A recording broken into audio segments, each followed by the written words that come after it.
The young man Steve Davis has been working with, a young man who knows the mean streets of San Francisco. He's gone from the wrong side of the law to the right side of the TV news cameras to produce a very special series of reports.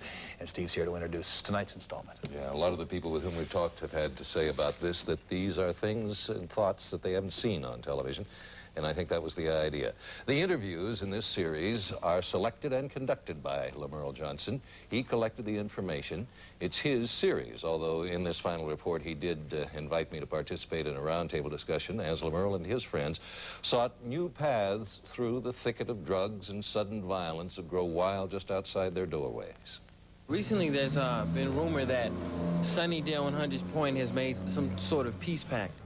Yes, apparently some brothers got together and cleared their heads, you know, and felt that too many of our black brothers was dying, you know, and came to their senses and decided to stop the violence. I wonder how many of you will fight as hard to keep it peaceful as it was for you to go at each other's throats. Joe Marshall lives on seeing us succeed. I've never met anybody like him, and I doubt I ever will. Fight to keep the peace. Because I know you had no trouble beating the hell out of each other over a zip code 3 weeks before. I was sick of running and dodging, watching my back everywhere I went. If you come to school that next day and you've been up all night, you've been trying to take care of business, you're worried about the police, you're worried about somebody killing you from another turf, and you try to come to school and concentrate, and you can't, and the teacher just tells you you're nothing but a mess up, your skills are low. Is there a magic antidote just to change him around, change her around? I mean, what can we do? This is how I see the game. I see the game. Talking about it, it makes me sad.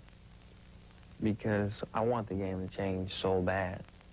Because even though I'm doing stuff like this, I still see it every day. Common goal is money and glamour.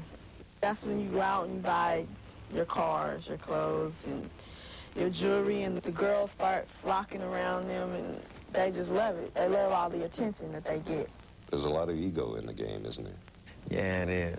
They get a car, they get some jewelry, they get some nice clothes, and all of a sudden he's it, she's it.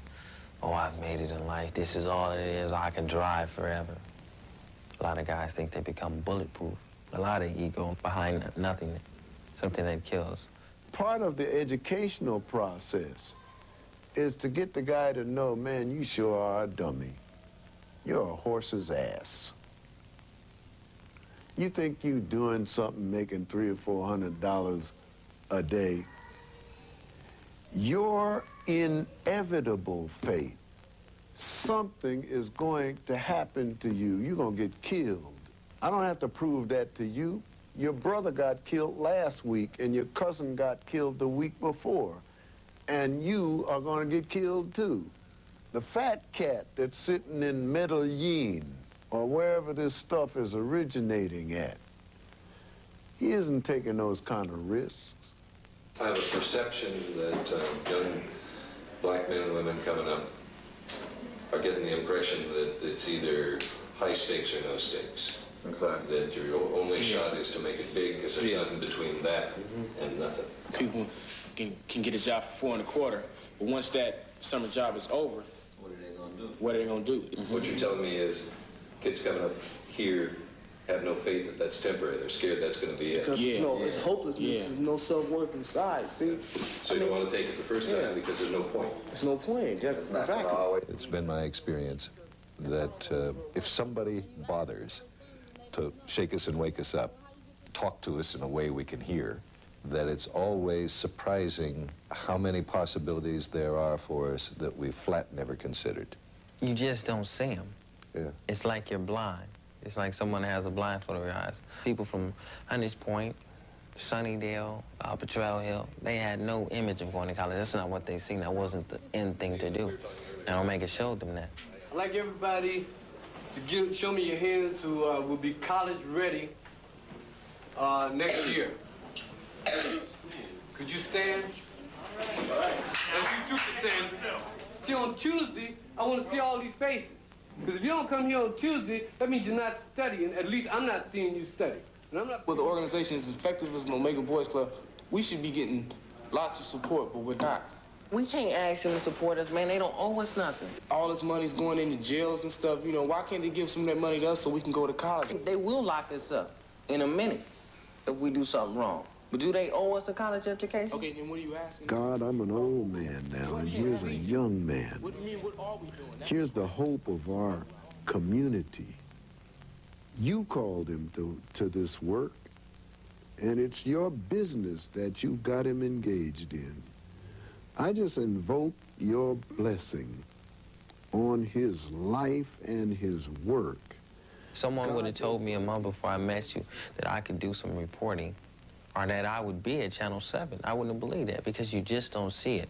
I'll be the first person in my family to leave the college. This is gonna be cool. Yeah, it was cool, LaMerle.